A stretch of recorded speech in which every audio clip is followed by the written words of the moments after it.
Hour 2 Overdrive continues, brought to you by FanDuel, bringing you everything from the opening line to the final score. Bryan Hayes, Dog, Jeff O'Neill, Jamie Noodles McLennan, Gerry's percentages in about a half an hour. Gerry sure was very excited to have the NHL return last night.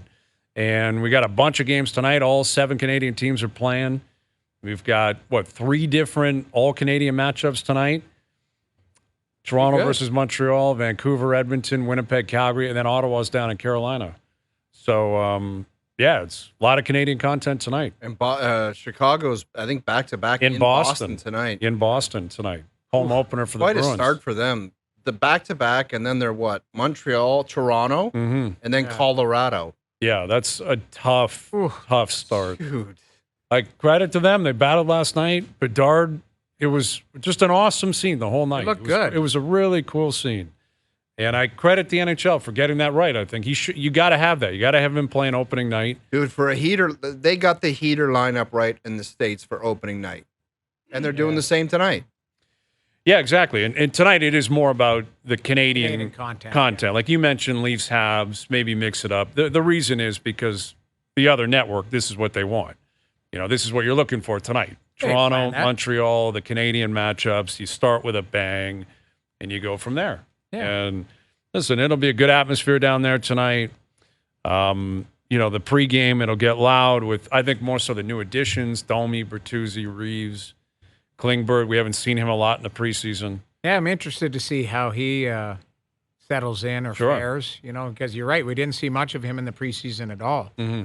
So, and I mean, I think they'll be fine. It's just, you just want to get going. Right. That's really what it is. You just want to see how it's all going to unfold, how the power play looks, how everybody settles in. Well, and you don't have an answer on whether or not all these guys are going to work. At this point, you just assume they will. I think the nature of most people in life is, okay, that'll work out.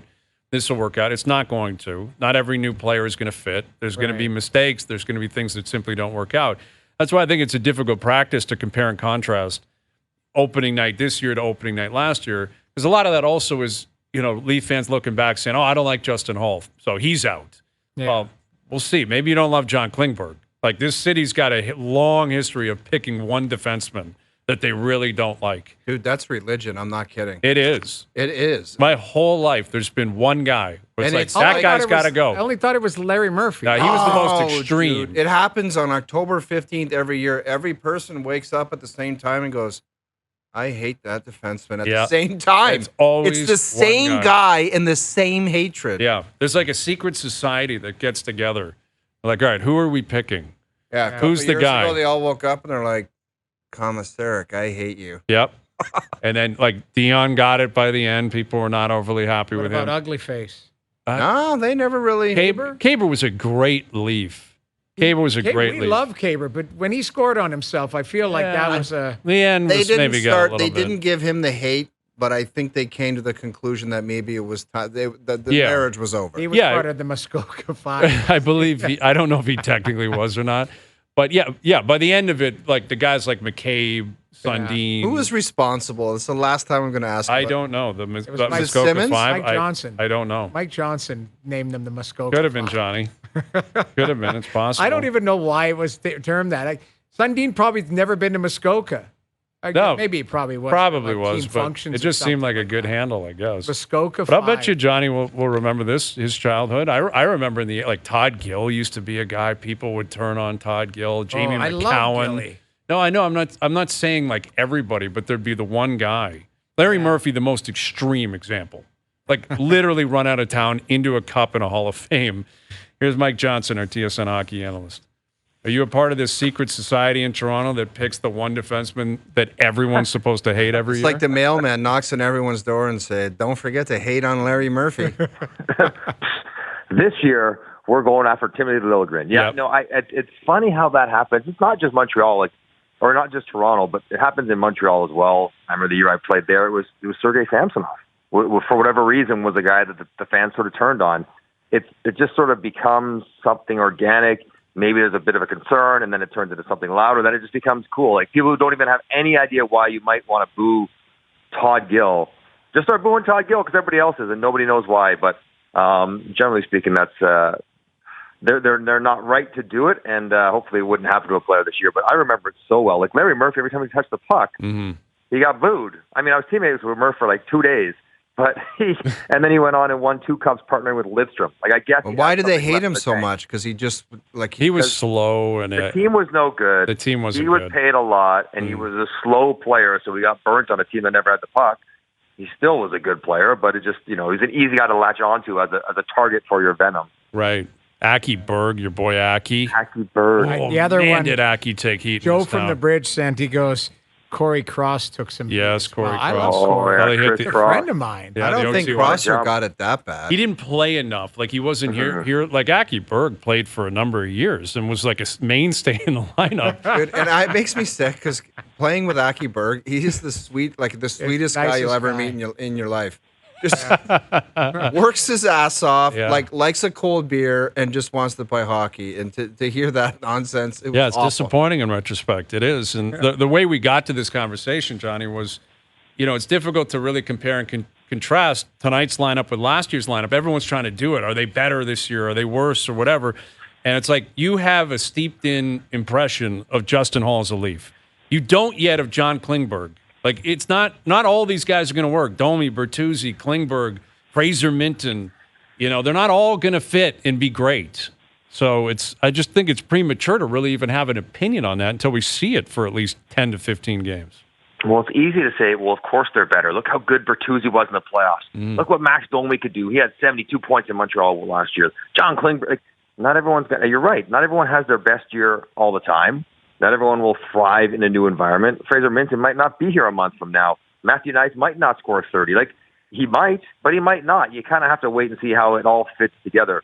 Do they have the potential to be better than last year? Everyone plays at their peak? Of course. But last year's team had the potential to be better than they were last year if everyone played at their peak, but they did not. They're going to be similar. The best players are all back. They're the ones who chart the course for the team and how well they will or will not do. And while it's great to have surrounding players that are different, that are complementary, it's really the main guys. And, we talk about the 4 forwards, of course, are there. But I do think, like, Morgan Rielly, who was, if we want to remember something good, like Morgan Rielly was awesome in the playoffs. He's the best he played in a few years. That month, right? Like, he was really, really good. If he can be anything like that, that would go a long way to helping some of the concerns you might have about Toronto's back end. If he plays like he did last year during the regular season, which is good, but not nearly as good as he played in the playoffs, then some of those concerns might crop up. But he'd be another guy that a lot of people don't talk about, but he showed in a short burst how good he could be. And if he's that again, that would be huge. Johnny, what do you think the dream start is for Fraser Minten? Does he have to get some touches? Does he have to be responsible in his own zone? What does he have to kind of do to get the confidence of his coach? Because as good as he was in preseason, regular season, coaches are on edge and things get their attention rather quickly. So to get the confidence of his coach, which is the most important thing he can do, is, again, be good defensively, be good in the face-off circle, kill penalties efficiently, don't be out there for goals against. Where he can kind of go up against other players in that matchup, whatever it's going to be, and show that he can at least tread water, be even. If he can be a bit better than that, that's great. That would go for the coaches, though. But this. Fraser Minten is going to be a third-line centerman here. He wasn't a third-line center last year. He doesn't see himself as I'm a checker. So I think what would help him get confidence, not necessarily the coach, but for himself, is touches, creations, points, pick up an assist here and there, pick up a goal early in your first 2 or 3 games where that is no longer lingering out there that you haven't scored. I think if he gets that, even for himself, more so than, I was really clean in my own end, you pick up a greasy second assist. You're like, okay, I got a point in the NHL, and that will also help drive him forward, not necessarily in the coach's eyes, but in his own. Yeah. I feel like he might be the guy I'm looking forward to seeing him play the most tonight. Really? Just because it's so fresh, it's so new in the NHL. So surprising. Yeah, and it's so surprising. Like, I guess we can go around the table on this, and there's a number of different players you could probably choose. But for me, it probably would be Fraser Minten. Like, I want to see what he's made of when the real stuff goes down tonight. Yeah. Montreal home opener, the electricity in the building. And he's going to play minutes. Like, he's not – I don't think they're going to only play him 6-7 minutes. I think he plays double-digit minutes tonight. I'm Klingberg. Better. He better. I'm Klingberg because he didn't participate in a lot of camp, and I think they're expecting him to play, top 4 role, maybe quarterback the power play if needed, or second power play. Like, I think there is some expectations out of him, and I don't know if he's got the reps in to feel comfortable or not, because in the one game I watched, he didn't look very comfortable. But he was playing with Gio, and Gio didn't look comfortable either in that game. But it's so important that he's good so Gio can play further down. Like, Gio at this point has to play third pair minutes, right? Yes. And that's even if he plays every game. Like, he might even need some games off, which he hates, but he might. Right. But Giordano has to be third pair. He works well with Liljegren in that role. So if you like Brody and Riley up top, like, it's sort of Klingberg and McCabe have to work just by process of elimination. The other two they like. The middle one's a question mark. Well, you hope that question is answered in a good way. And you're right, John Klingberg he'll take some getting used to, though, and Noodles, because he'll have the odd moment where he's got that, he's much better, but he's got that Jake Gardner casual body language. Yeah, he does. He plays pretty upright, and, the odd mistake, and he's saucing pucks around, and he's making plays, and you're like, bend over and dig in. It's like just not how his body works. He kind of he looks like he's just out there for a summer skate. So, it's probably important for him to get off a good start for himself and the team. But yeah, he'll be interesting to watch. But to me, it's Minten and Nyes, because they're sort of attached at the hip. Like, we trust Nyes going to be really good, but he's playing not with Austin Matthews or not with John Tavares, so he's got to help Minten and Yarncroke create. If that third line can be a 5-on-5 producing line where they all get 10, 12, 14 goals, the Leafs have acknowledged they are way better slotted and set up if that line works, where William Nylander can play second line, can help Tavares get pucks up the ice. Like, everything works if they have a third line center that's not William Nylander. And so I think, for the big picture season, Minten has got to go, and I think he's going to play 15 and a half minutes, and see how he does. Now, he dealt with the pressure of trying to make the team pretty well. I don't know if there's any different pressure to actually be in a regular season game, but individually, he knew, like, the last 2-3 games, his start in the NHL was on the line. He played pretty well. So he's dealt with that, which is a good sign. Another thing that is religion that we might have to get to tomorrow with Nyes and Minten and Yarncrook, we like hating a defenseman. We like naming a line, too. The kid line, the hound line. So if they're good, maybe tomorrow we got to hear from the fans. What's the name of the line? That's coming. Yeah. You can't go with go with the kid line. It's just too. Well, and Yarncroke's not a kid; he's 30. Yeah, that's right. True. Like, there's something there though for sure. Because Yarncroke knows the misfits or something something. There's something there. I don't. We got 24 hours to figure that out. We'll see how they play tonight. Who knows? Keith may pull the blender out after the first period. It's possible the way he operates. That could happen. 2 shifts. That could happen. Like you guys. After 18 minutes. Yeah, we're done. Exactly. With Mike Johnson, our TSN Hockey analyst, Leafs Canadians tonight. If you were to ask Marty St. Louis, the head coach of the Canadians, how he would envision a best case scenario playing out this whole season, like, what does a perfect season look like, relatively speaking? Obviously, not winning a Stanley Cup, because that's not going to happen. How do you think he'd answer that? He would say the best case would be the players that he needs to develop to be good in the future take big steps. That's Kirby Dach as a second-line center. That's Juraj Slafkovsky as whatever he's going to become. That's Jordan Harris. That's Caden Gooley. Like, those kind of players don't just get a bit better, because they got a bit better last year, but get a lot better. Like, take a jump from, like, not Tim Stutzla. He went from good to, like, oh, my God, he's a star player. Can those guys take maybe not that kind of jump, but from, like, okay, they're kind of NHLers to they're upper level NHLers? That would be step one, Hayes. And the other step would be, if I'm getting greedy, can some of the players we might want to trade play well enough so we can trade them? That's Brendan Gallagher, Tanner Pearson, maybe that's Jake Allen. Like, that would be the other part. If they can get out from under some of those, Joel Armia's in the minors, like, get out from some of those contracts without buying them out or eating money, that would be kind of option 2 on a great year for Marty. Yeah. I'm not even sure how many people league-wide are paying attention to the fact that Marty St. Louis, like, when he got the job, there was a polarizing hire Remember, it was Jeff Gorton and him were boys in New York. Gorton came up, brought up Marty. Marty they were a coached his mess. kid. Yeah, he was coaching like a peewee team or something in the New York area. Bantam team. Yeah, his Bantam team. Yeah. And then it was like, all right, give Marty. Everyone will love that. He's a Montreal guy, French Canadian. And now he's just the coach.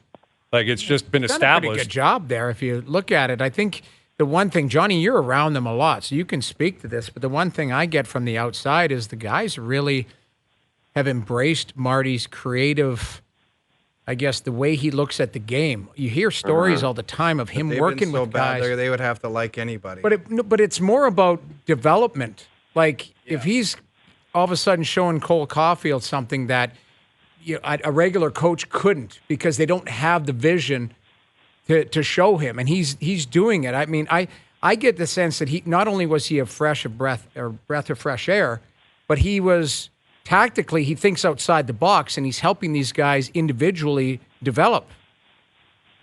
Yeah. Although I'll always say this, not about Marty. I play with Marty. I like Marty. I think he's super smart. If you listen to him talk, he just says a lot of things that I'm like, yes, absolutely. That makes so much sense. Like some of his philosophies, the way he looks at the game and how it should be played now, it makes a lot of sense. But from Gorton to Hughes to Marty, the easy part is tearing it down, right? You don't have to win. You're getting rid of bad contracts. You're trying to build young players. The hard part is then taking those young players, which they have some of, and start building it back up. That's the greater challenge. That's where they are now. So not to say that he can't. I'm just saying the second leg of his journey is just starting, and it's hard. It's harder than the first one, which is, be positive, be new, be creative, be a Hall of Fame former player, be from the area. Everyone will love you. Now, can you tactically and developmentally coach this team the next couple of years to get them ascending now that they've bottomed out? Yeah. What did you think of Connor Bedard last night? He's pretty good, guys. Mm-hmm. He's pretty good. Pretty good. So I was saying, if you would have mapped out, if you're trying to guess his line before the game, I think what he did last night was almost exactly what you would have thought, right? Like he played 21 and a half minutes, which is just a ton of time, but like you would have thought he would get 20 plus minutes. You think, well, he picks up a point. Well, he gets a second assist. He's going to have a lot of shots, 5 on net, 11 attempts. Like that's a big, big number. And that to me is the most telling statistic. You can go through all the underlying numbers, zone entries, shot share, scoring chances, all the rest of it. They were really, really good. Best for his team in the game. But the fact of the matter is he had the puck on his stick enough around the net to take 11 cracks at it. That tells you that he's around it. And the biggest question of him was always going to be, can he be around the puck and the net enough to do his special stuff? And throughout training camp and throughout the first game, he was around it all the time. There was no real answers for it. So, he was really good. Now, talk about running the gauntlet, right? He goes pit with Crosby, celebrational opening night, right into Boston, back-to-back. Okay, how you doing with that team and the way that they check? Then he gets Toronto and Montreal coming up, like Montreal on the weekend, into the cauldron of Montreal and that media, and then into Toronto next week. Like that is a tough. And then I think he goes to Colorado, or Vegas or whatever. Like he's got 5-game trip, all against unique, challenging teams to start his career. Yeah, I think it's perfect though for the league, and I think it's perfect for his profile. Right? Opening night against Sid on ESPN, you can't get any better than that. Yeah. Boston tonight, home opener. That place will be rocking. Original 6 team. Montreal, Toronto. Like, it's just not that he needed it because it was going to happen anyway, but I think it falls flat if he starts in St. Louis and then goes to Minnesota. Yeah. And, with all due respect. Stop bashing with all due Marty. respect, I'm saying those are divisional games, and they're not the same market. He's a Canadian kid. Yes. Yeah, it's not as sexy. It's not the same as... He became famous for what he did at the World Junior. Right. Like that, representing Canada where he did stuff where no one's ever done that before at his age. Mm-hmm. So, get him around Canada, the marquee teams, and also for him, it probably will be nice. He can go through this trip, and it'll be crazy, right? The whole trip will be crazy. I don't know if you saw pictures of his scrum. It was it was insane. I don't remember a visual of anybody at any time getting a scrum like that for a regular season game. Not McDavid, not anyone. No, that was crazy. He was getting crushed by 50 people. Wait till he gets here, Johnny. What I'm saying, once he gets through this 4 or 5 game stretch, it probably dies down for him a little bit. Life gets a little bit something closer to normal. Yeah. I think you're right, although he's still got the home opener in Chicago waiting for him at the end of it, right? That too. Which will be somewhat of a gong show. So these 5 teams are probably the 5 best for him. What is 5 worst? So he's saying you start in Arizona, you go to You start on Minnesota. campus in Arizona. That's number 1 for sure. Let's hit the cafeteria before the game. Slide down to Tampa in your We mind. call it the mess hall. Yes, the mess hall. Tampa might be, although they had a good crowd last night. Tampa was sold out. People were crowd sending last night. because Johnny, I don't know if you heard, Hayes took a swipe at the city of Tampa. When was that? Last week? Yeah, last It's week. a brutal sport. Because the Rays. Nobody cares about Tampa up here. Yeah, well, that's true. I stand by that comment. But the point was the Rays were playing a playoff game, Johnny, and there were like 14,000 people in the stadium. Yeah, the Playoffs. Rays attendance is ridiculous. Yeah, It's hard. embarrassing. I mean, they're a good team, a good organization, but like they should move if they're this good, and no one will go and support them. That's crazy. Yeah. How would you like to be the owner of that team? You're like, what You am I should doing? move to Nashville, man. Slam dunk. Oh, Move yeah. to Nashville. Yeah, Yes, sir. They're getting a team. Vegas is getting a team, although Oakland's already going there. Like Vegas is going to have everything within the next 5. The And they NBA's should. going. And they should. Yes, I mean it's worked out well. NBA's going to have it as soon as LeBron retires. Yep. He's going to be the owner of the Vegas NBA team. Yeah, he's already publicly stated. Yeah, It's it, although he has no right to claim that it's his team, but he's just No. decided that he's doing that. Wow. And I think Shaq has jumped on board with that too, saying he wants in. It'll be like Ryan Reynolds wouldn't have been the owner of Ottawa, but he would be the owner of Ottawa. Like somebody else will be behind those guys with more money than they have. Right. They both have a lot. But what's an NBA expansion team worth? $3 billion? I'll bet you it's more than that. I'll bet you Is it it? could be $4 or $5 billion, like Yeah. franchise values with the TV contracts and international sport. You mentioned Reynolds. Like if his bid won, do you think he would be expected to be in Carolina tonight? Like would he I be think down he would there? be there. Yeah, I Probably think would. have He been would there. just be there to be there. Yeah. Yeah, I think he treats his businesses with great care, and yes, he's passionate as a fan, but he knows how to run a business, and part of running his businesses is him being part of the face of it. So I think he would have been, but not to be. So he'll move on back to a soccer club. Yeah, I guess so. Wrexham. There you go. All right, Johnny. Enjoy the games tonight, buddy. We'll do it again later in the week. All right, boys, enjoy opening night for the Leafs. So finally, topics to talk about will be nice and easy going forward. Love to see it. Very Love simple to see stuff. it. Very simple stuff. Thank you, Johnny. All right. Mike Johnson, our TSN Hockey analyst, joining us here on the Maple Toyota Hotline. Build your next dream Toyota at Maple Toyota and check out Maple Toyota's pre-owned inventory arriving daily. It's time to Toyota. Visit mapletoyota.com. Yeah, the Leafs are posting pics of the players walking into the rink. It's officially back. New goal song tonight. Fashion show, hats, I don't know. and all of that. Nothing crazy. I've never been No? a fan of it. It's Well, the one why- old school, I think, where it's just like I would prefer the tunnel and then let's go. I don't know. But it's just it's for the kids. Like kids want to see what the guys are wearing coming in. Social media. Yeah, social media. Social media play. It's a big part of how you have to operate now. Yep. You got to have a presence. You know, you got to be a part of the cutting edge social media trends. Got to have it. Okay. Got to have it. You got to have it. It's a Dude, I business. know you got to have it. It's just something I see them. I'm like, how much do they care about that pic with the suit? I don't know. It's just I don't think the players care one way or the other, but someone's there snapping that picture and posting it online. Well, I've noticed it's their that. PR team, their media team. Yeah, no, exactly. Exactly. And it feels like they're really hammering away on it's interesting because remember when Tree Living came in, he's like, we got to get away from core four.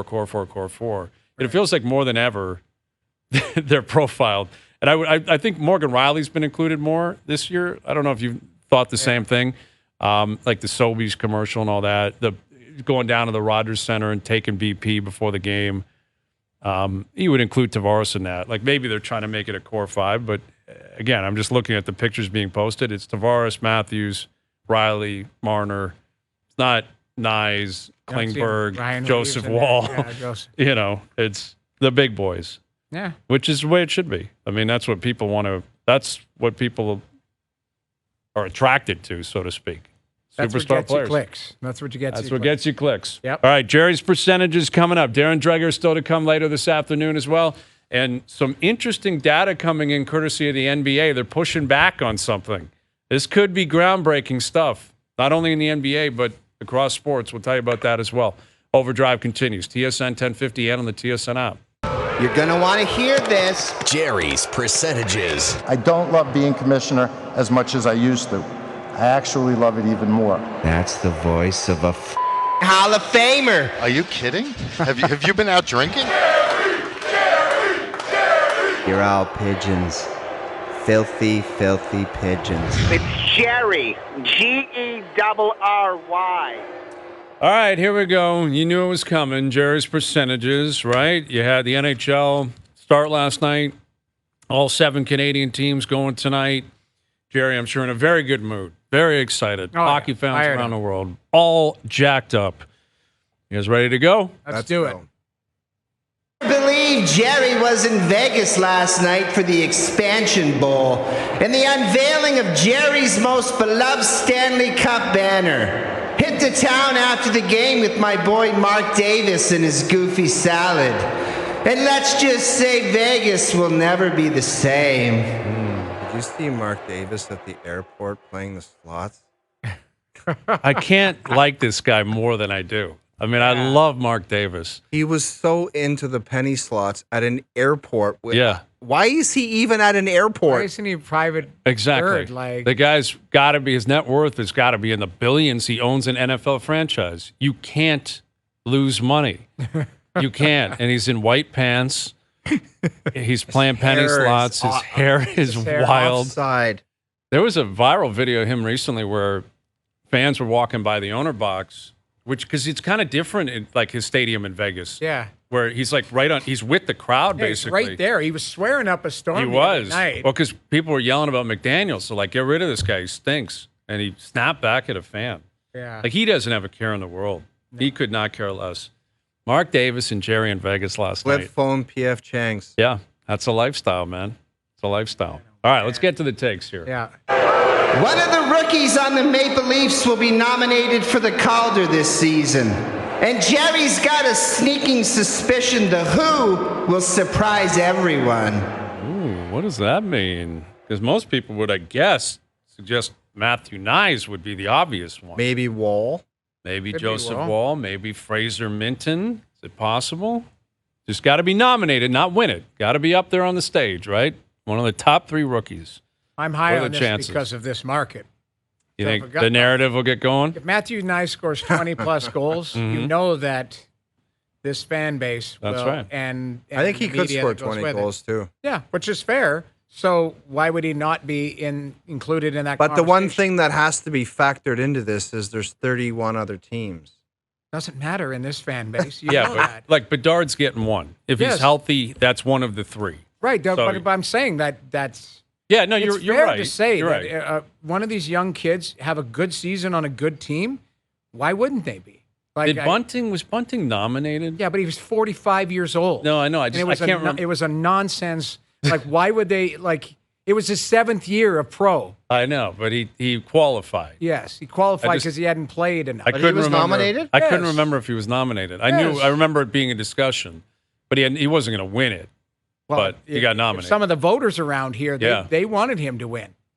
I don't think that's true. I remember, I was part of the voting process. I was looking at some of the voting and going, what the hell is going on? The guy's 26 years old. Who would have won it that year? It would Somebody have who was been 19. 2 years ago. Look that up, Grappler. See if you can find out who that was. The thing is with Nyes, I'm going to say 35%.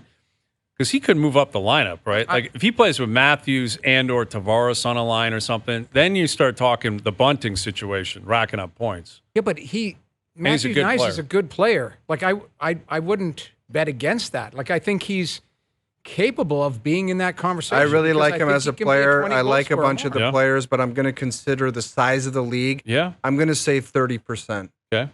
Like Joseph Wall, if he takes over as a number one, Yeah. wins a bunch of games, has good stats, makes it to the playoffs. Sider won it that year in Detroit. Yeah. Sider's a good player. He Yeah. was 19 or 18 or 19. Okay, they all qualify. I know, but They're all he wasn't rookies. 40.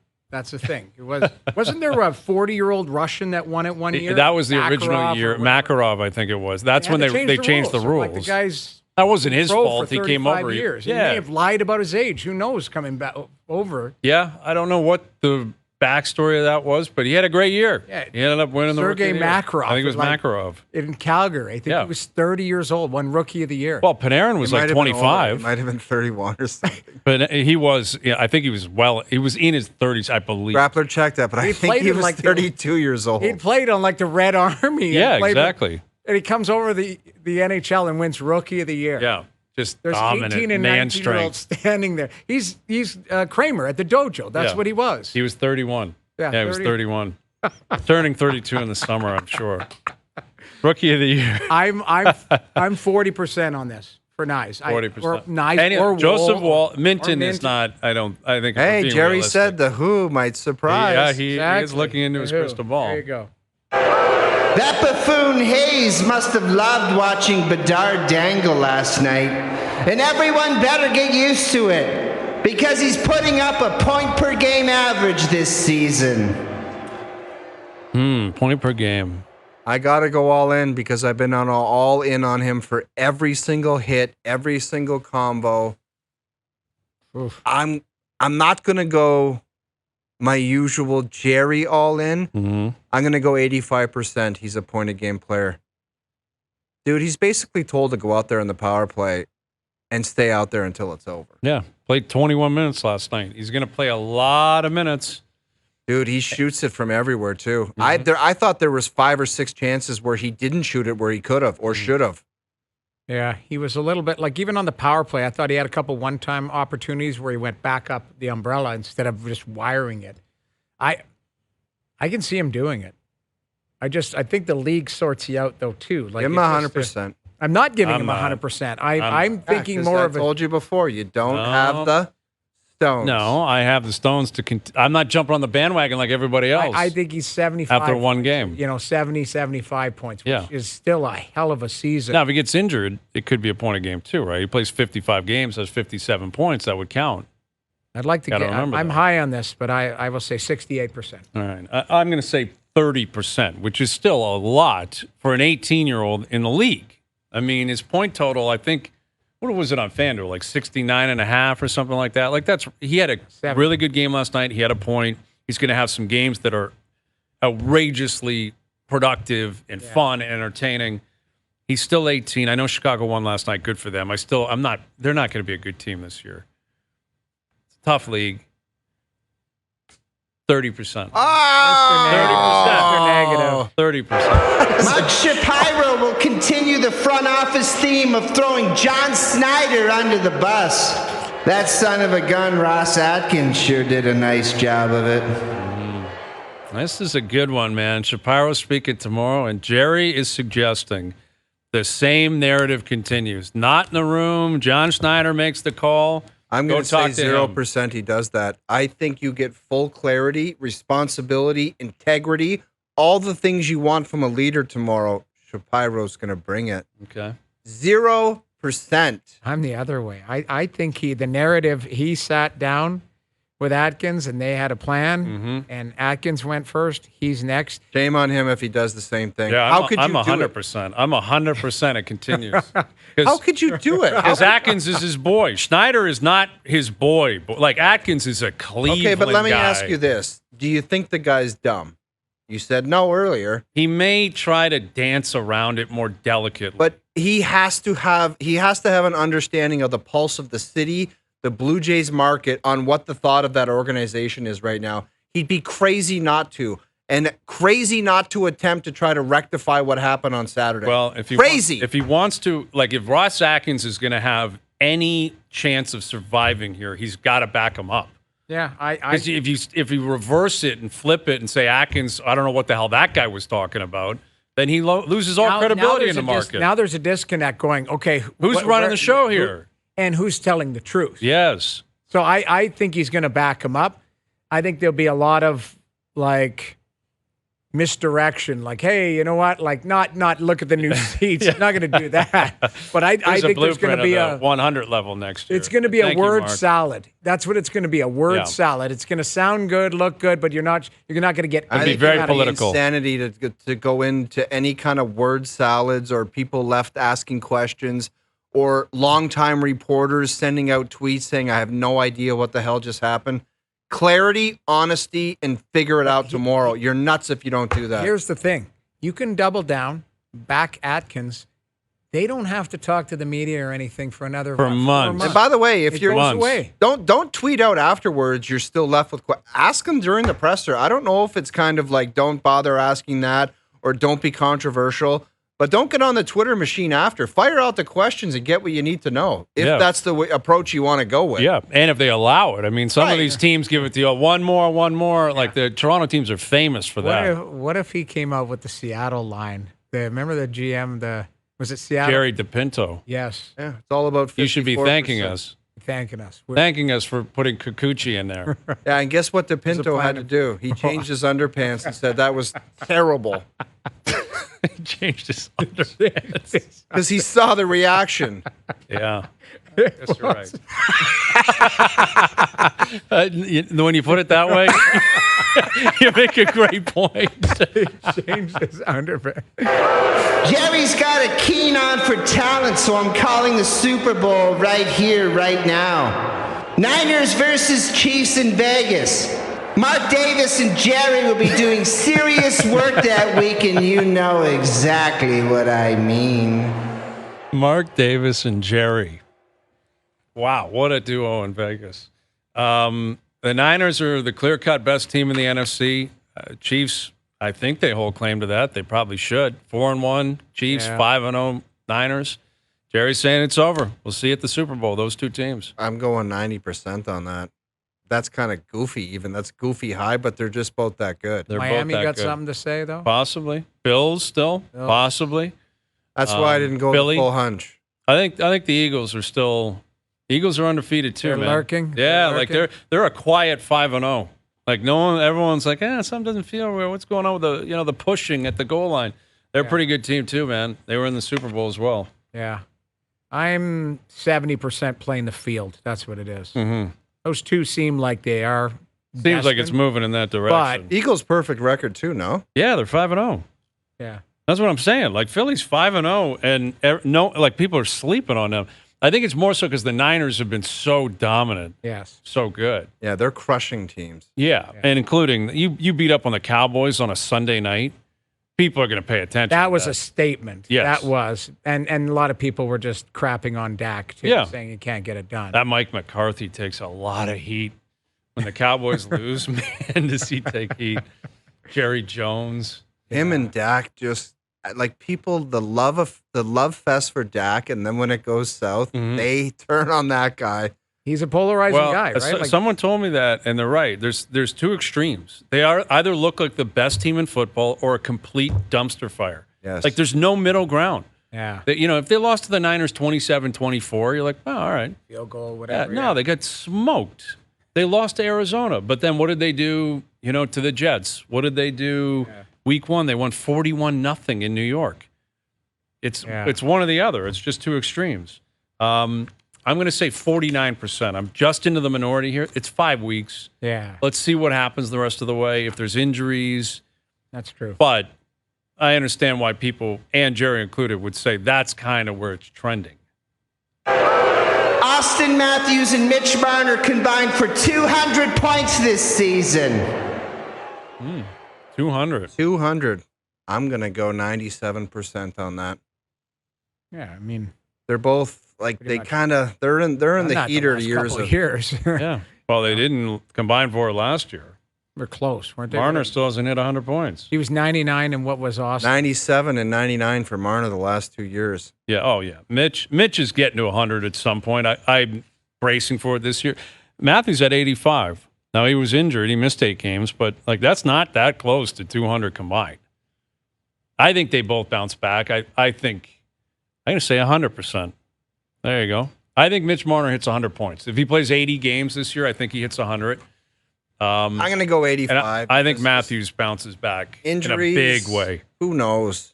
Yeah, that's always a possibility. If that 85. happens, I'd usually be like if they do their thing, they're getting 100 points each. yes. Yeah. I Same agree. as Draisaitl and McDavid. It's just bonus time. How much are they going to go up after that? Yeah, health is the factor in, so I will say 87%, and I'm more factoring in them just playing the game. Yeah, 80 and games. that's If natural. they both get and 80 games in. That's I think if they both get 80, I'll say it's a lock. I'm going to say 100%. I do. I think Marner, he's so close to it. He's going to be up around it. Like Marner, even if it's 92 points, 90, it's going to be close. right. Matthews is probably the wild card because of the fact that he seems to get banged up more. They're talking about this on First Up. Like Koliakova was saying that a 40-goal season would be a successful year for Matthews. And Frankie was on, Korolnik. They were adamant that that is not true. I think that's ridiculous to say that 40 goals in that league wouldn't be a good season. Austin Matthews can score 40 on a down season, but it's still 40, man. Mhm. Like, what did we talk? What are you talking about, Coco? No, he's saying that it was. Yeah. You're supporting him, but Frankie, it's Frankie Yeah. saying no. I don't think it would be like, What if he had 40 goals and 70 assists? well, obviously, if he balances different things out, that's one thing. But in my opinion, he's still the best goal scorer in the world. And if you do that in the modern era, like the expectation should be 50 plus. Over the course of 82 games, he averages like 51, 52 throughout his career, basically. Well, just look at Like Ovi. 40. Ovi had a bunch of 40s in there, you know? Yeah. And he was the best goal scorer in the world. Listen, if It you're can't telling be me 60, 70, like 55. it's not going to be every single year, every year. But last year felt like a down year statistically for him, and he hit 40. He 40 on the nose. I'm torn because like 40 is not something to sneeze It's a great But season. it's the expectation. That's what it is. You know, if he has 40 goals and 50 assists and 90 points, but you know the team ends up first in the conference or first in the division, like you know, you balance and go, man, that was a great year. But if they kind of tread water or they take a step back because of some things and some injuries or whatever, and he gets 40, like last year's 40, even though it's very respectable. It kind of was like, yeah, it's a down year. it's You know what? 60 It was the year at 60 before. the year before. So Yeah. I would say north of 40 is a better season just based on what he did last year. That's So the expectation. That's what it is. I think that's fair. I do. I think you mentioned Ovi, and Ovi had some 40s, but he had a lot of 50s, a lot Yeah. in his prime. A lot. Like Matthews is 26. He's had 150. Now he got Matthews screwed. has. Yes, but he got now, screwed. prorated based prorated, on COVID. Again, like goals per game, he averages, I believe, over 50. Yeah. Right. And that's what I would expect him to get to again. But, all right. Do we have one more, Jerry? Got one more? All right. Connor McDavid and Leon Draisaitl combined for 275 points this season. Jesus. 275 is a monster. But that's 150 for McDavid, 125 for Draisaitl. Last year, they had more than that. I'm going 100%. Just 275 just sounds It's crazy. such a ridiculous It's like a number. Wilt Chamberlain. play that stat. again. He was like overexcited when he said that. Yeah, it was like- ridiculous. Connor McDavid and Leon Draisaitl combined for 275 points this season. Yeah, he was really horny about that number. It's 100%. We're going around the horn. No. Come on, wrap it up. We're going Not around the horn. 100%. Come on. You said they had more last year. They did. Okay, They did. you're not betting against it. They They're had not slowing just, down. Like McDavid had 153, I think Draisaitl had 129. Yeah. So they did have they're more. north of it. But barely. I'm 20%. The fact that I'm giving them 20% is a testament to their They had greatness. 282 last year. That's insane. And what are we saying? 275.